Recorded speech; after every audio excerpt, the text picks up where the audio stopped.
어서 오십시오. 네, 안녕하세요. 네. 더불어민주당 김현입니다. 그리고 매주 숙고해 주시는 진수희 전 의원. 어서 오십시오. 네, 안녕하세요. 네. 진수희입니다. 오늘 세 사람에 대해서 이야기할 겁니다. 더불어민주당의 서영교, 손혜원 의원, 그리고 자유한국당에 입당한 황교안 전 총리. 원래 이 시사 프로라고 하는 거는 가장 최근 뉴스부터 다루는 거기 때문에 네. 황교안 전 총리는 좀 뒤에 다루고. 네, 역시 양당이 주인공들이시군요. 서영교, 손혜원 두 건에 대해서는 뭐부터 다룰까요? 일단은 직전에 비공개 최고위원회에서 결정 사항이 아마 브리핑이 된 것 같습니다. 지금 방금요? 예, 방금요. 그래서 서영교 원내수석 부대표는 그 본인 사임 의사를 밝혔고 그것을 이제 수용하는 걸로 된 것 같습니다. 예. 그리고 손혜원 의원은 손혜원 의원의 주장이 타당하다고 보고 그다음에 투기가 아니다라는 점에 대해서 수용한 것 같고요. 그다음에 추후 진행 상황을 보고 판단하겠다라는 게 지금 최고위원회 직전 상황입니다. 방금 비공개 최고위원회가 열린 결정 모양이군요. 사항이 나왔습니다. 조금 뭐 한두 시간 전까지만 해도 내일 아마 당이 결정을 내릴 것 했는데 결정이 난 거네요. 어찌 보면. 지금 비공개 최고위원회에서 결정이 난 걸로 지금 알고 있습니다. 이 결정에 대해서 진수희 전 의원은 어떻게 보세요? 글쎄요. 저는 국민 눈높이에 이 두 사안에 대해서 국민들 관심이 지금 굉장히 뜨거운 것 같은데 그 국민 눈높이하고는 매우 거리가 멀다. 있는 결정이 아닌가. 그래서 역풍을 좀 맞지 않겠나 싶고요. 제가 할 걱정은 아니지만 그 역풍 각오하셔야 될 것 같고요. 그래도 그 정도로 끝내시겠다면 저는 지지율 하락도 좀 각오를 하셔야 되는 거 아닌가. 지금 워낙 뭐 지지율이 높으니까 좀 떨어져도 괜찮겠다 싶으신 그거는 생각은 아니고요. 지지율 하락과 바로 직결하는 거는 아마 자유한국당의 과도한 정치 공세를 지적하지 않을 수 없습니다. 지금 나경원 원내대표하고 그다음에 김병준 비대위원장이 그 문재인 대통령의 부인인 우리 김정숙 여사님과 그다음에 손혜원 의원이 이 숙명여고 동창이다라는 이유만으로 두 분이 절친이다. 그래서 초권력형 게이트 사건으로 명명하면서 오늘 하루 종일 집중 포화를 하고 있는데 그것이 외려 저는 더 역풍으로 볼 수 있다. 왜냐하면 2016년도에 이분이 이제 정치를 시작하는데요. 정치를 시작하게 된 배경이 당시 2015년도에 자유한국당이 전신인 새누리당이 홍보 전문가를 외부에서 영입을 했었던 것이고요. 저희 그에 맞춰서 저희도 그 총선을 앞두고 홍보 전문가가 필요했고 그 분야에 있어서는 사실은 탁월한 실력을 갖고 있는 손혜원 당시 이제 그 대표에게 당에 좀 봉사 헌신을 해줄 것을 주문한 것은 맞고요. 이분이 정치를 공천을 받은 것은 김종인 비대위원장 시절에 저희가 원래 이분이 비례대표의 그 이제 순위에 앞서 있었는데 당시에 정무적 판단이라는 미명하에 정청래 의원을 컷오프 시키고 그 지역에 손혜원 의원이 출마를 하게 되면 본인이 그 뭐 양해를 할 수 있다라는 얘기 끝에 나와서 정치를 하게 된 것이고요. 또 한 번은 이분이 이제 캠프에서 활동을 하던 와중에 이제 좀 부적절한 언사 때문에 캠프 활동도 중단했던 분입니다. 그렇기 때문에 2016년부터 정치인이 되어서 2017년, 18년까지 저희 문재인 정부 또는 대통령과 직접적으로 관련된 것은 없습니다. 그건 뭐 이미 언론에서 다 아는 내용인데 갑자기 이 사건이 불거지니까 그 여사님을 끌고 와서 정쟁화시키고 있는 점이 저희로서는 상상할 수 없는 그래서 그래서 초현실적 상상이다라고까지 오늘 청와대가 입장을 냈는데 저는 저희가 뭐 잘못하고 국민들 눈높이에 맞지 않고 정서에 좀 반하는 일이 정치인들 안에 종종 있기 때문에 그 부분에 대해서 거기에 합당한 대책을 마련하면 될 일이고요. 그다음에 이것이 지지율에 연관성을 있겠다고 하면 당은 아마 추스린 과정에서 그 국민들이 요구하는 바대로 이제 진행을 할 텐데 거기에 그 기승전 문재인 또는 기승전 김정숙 이런 개념으로 접근하는 것은 알겠습니다. 안 맞다고 봅니다. 두 건을 진수희 전 의원이 좀 나눠서 우선 손혜원 의원 건에 대해서 당 비공개 최고위원회의는 투기가 아니다라고 뭐 판정을 일단 잠정적으로 했다는 건데 거기에 대한 의견, 그다음에 김정숙 여사와 엮어서 초권력형 비리로 공세편 거에 대한 의견 두 가지. 우선 저는 두 분 모두 여성 의원 이라는 게 저도 여성 그 의원 했던 사람으로서 좀 안타깝다 이런 말씀을 드리고요. 그 손혜원 의원의 경우는 저는 일단 결론부터 말씀드리면 매우 부적절한 행위를 하셨다 이렇게 말씀을 드리고요. 그것이 무슨 그러니까 투기인지 뭐 투자인지 이 논란은 뭐 어제부터 계속됐으니까 저는 그 얘기는 안 하겠습니다. 그런데 우리 국민들이 특히 정치인 국회의원도 고위공직자잖아요. 에게 주문하는 거는 단지 탈법이나 불법을 저지르지 말라 이 차원이 아니고 정치 권력 가지고 있는 정치 권력에 걸맞는 도덕적 책임감을 같이 지키라 이런 눈높이에서 보면 저는 국민 눈높이나 국민 정서에 매우 반하는 그런 일들을 하셨다. 그다음에 본인이 계속 선한 의도와 그 좋은 목적을 강조를 하시잖아요. 그랬다 하더라도 그 과정이나 수단이 국민들이 보기에 석연치 않다, 좀 의혹이 있다, 이러면 저는 안 될 것 같아요. 그리고 지금 국회의원을 한 1년 정도만 해도 국회의원으로서 해서 안 될 일, 해도 되는 일, 이거에 대한 구분이 저절로 이렇게 체감이 되거든요. 그렇다고 봤을 때 저는 매우 부적절한 판단을 하시고 일을 하셨다. 이렇게 그 말씀을 일단 드리고요. 네. 초권력형 비리로 규정한 초권력형 비리라는 저는 뭐 권력형 비리 규정을 어떻게 하는지 모르겠는데 국회의원도 권력자죠. 일반 국민들에 비하면. 그 권력자가 저지른 비리다 그러면 권력형 비리로 규정할 수 있을지는 모르겠는데 그럼에도 불구하고 우리가 익히 봐왔던 권력형 비리들에 비교를 해보면 한국당에서 그런 식으로 프레임을 짠 거는 좀 과도한 프레임이었다고 말씀을 드리고요. 네. 저는 손혜원 의원이 왜 그런 판단을 하셨나 이해가 안 되는 게 지금 손 의원의 경우는 다음 총선에 나올 계획은 없으신 걸로 제가 알고 있어요.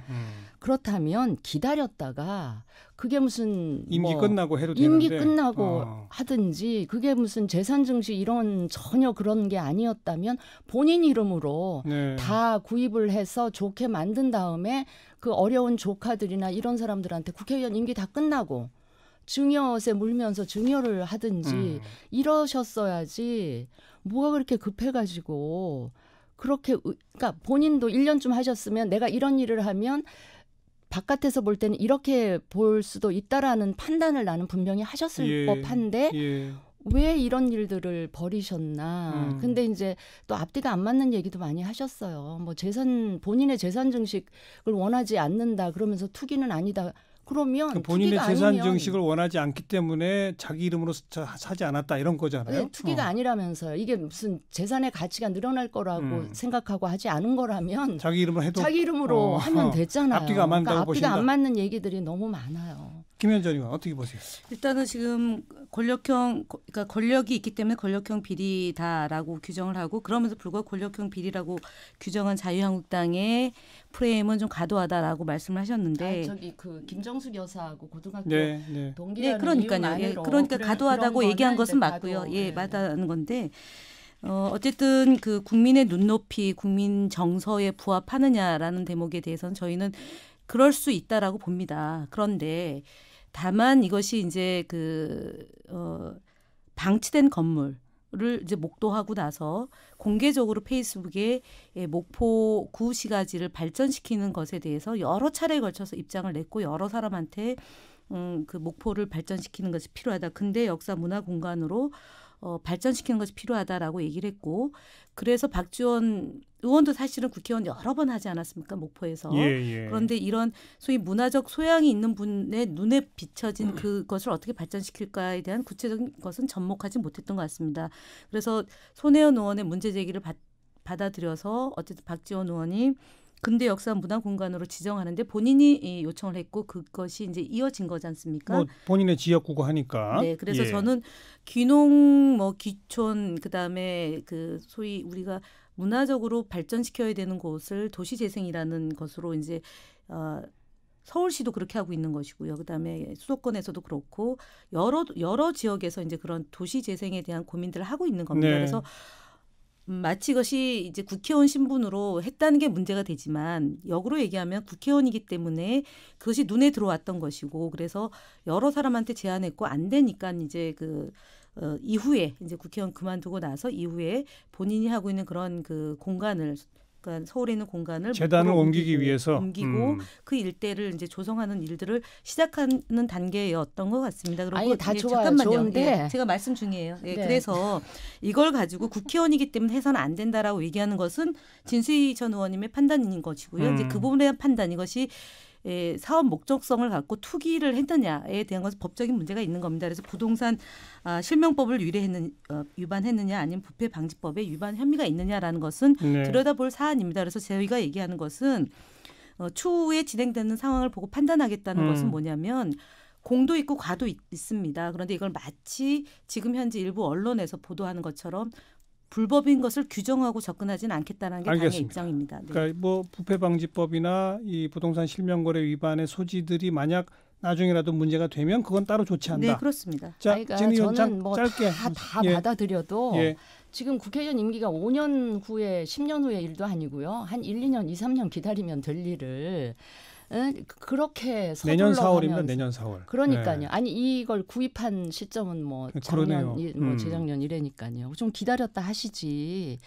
그 목포의 구도심을 가서 보니까 잘 손질만 하면 정말 전통을 보존하는 것이고 문화예술적인 가치가 있겠다고 판단을 하면 조금 기다렸다가 그런 오해가 전혀 생기지 않을 위치가 됐을 때 하셨더라면 좋았을. 이거는 우리 부동산에 대해서 국민들이 굉장히 예민하잖아요. 그게 서울이거나 예를 들어서 자산 가치가 증식돼서 뭐 부동산 않아요. 투기의 폭발적인 요인으로 발생한다라면 국민 정서가 어떻게 움직이는지 좋습니다. 근데 아무튼 김현 전 의원이 소개한 오늘 최고위원 회의의 결론으로 봐도 더불어민주당 입장에서도 손혜원 의원이 적절한 처신을 했다고 보는 건 아닌 것 같아요. 뭔가 좀 부적절한 대목이 있을 수도 있다. 그러나 투기 목적은 아니다라고 하는 손혜원 의원의 해명을 일단 받아들인다. 간사직은 유지하는 거예요? 그분은?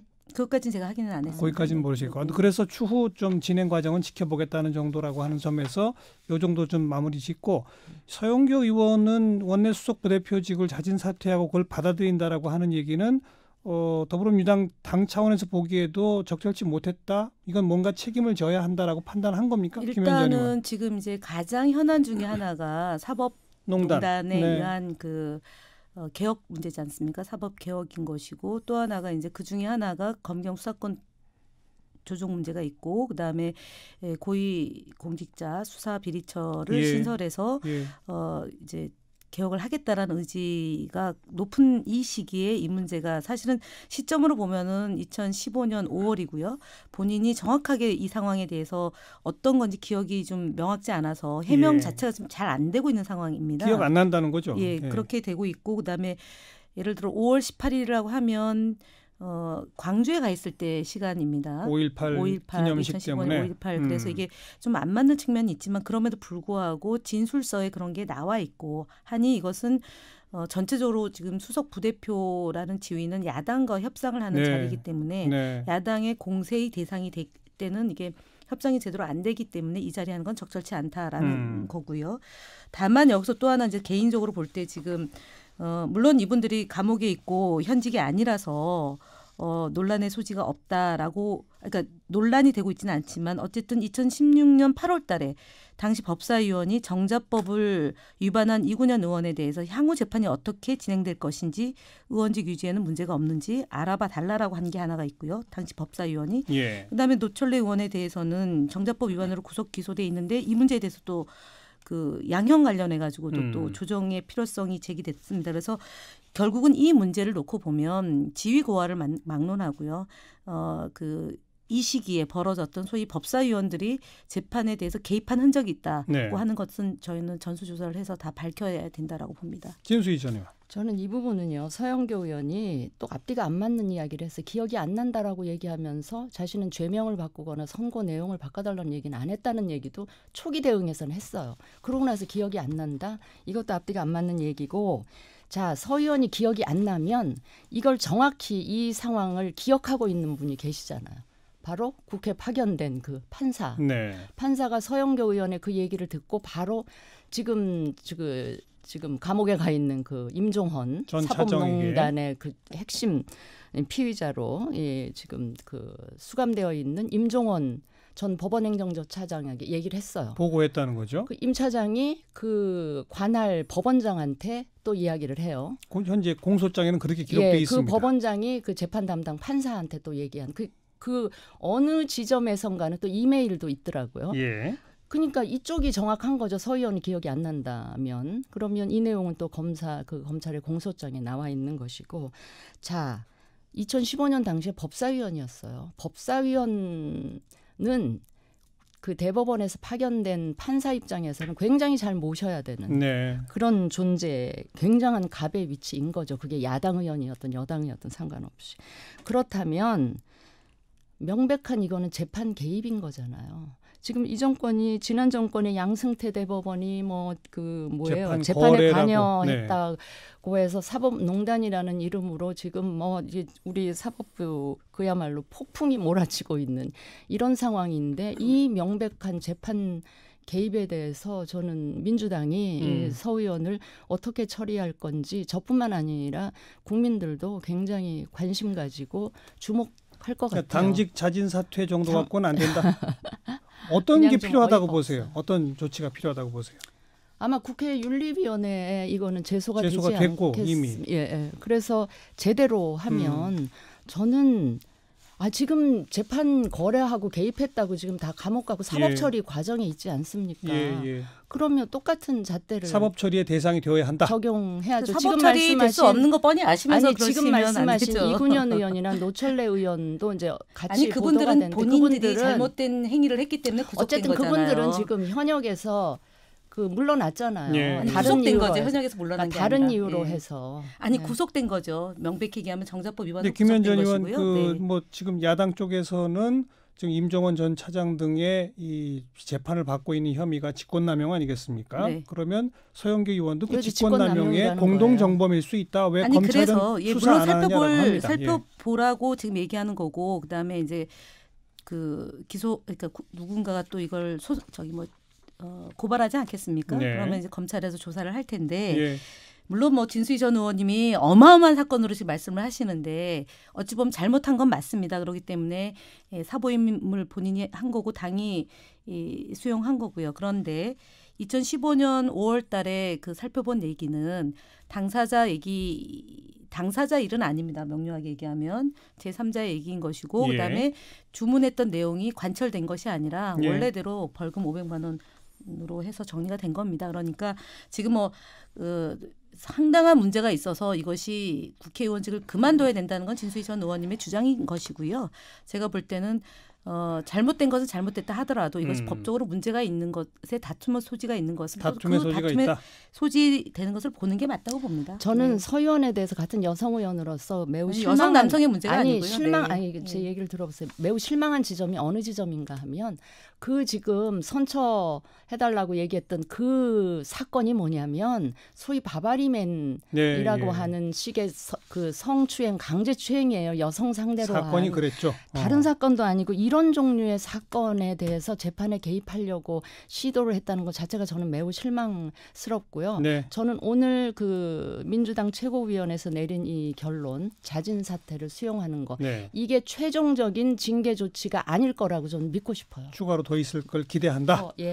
거기까지 말씀 듣고요. 시간이 거의 다 됐는데 한 1분 이내로 황교안 전 총리 입당에 대해서 두 분은 황교안 전 총리가 어떻게 될 것 같은지 한마디 한번 전망해 보시죠. 김현정 의원부터. 지금 이제 입당한 지 한 이틀 정도 경과됐는데 당이 굉장히 복잡한 것 같습니다.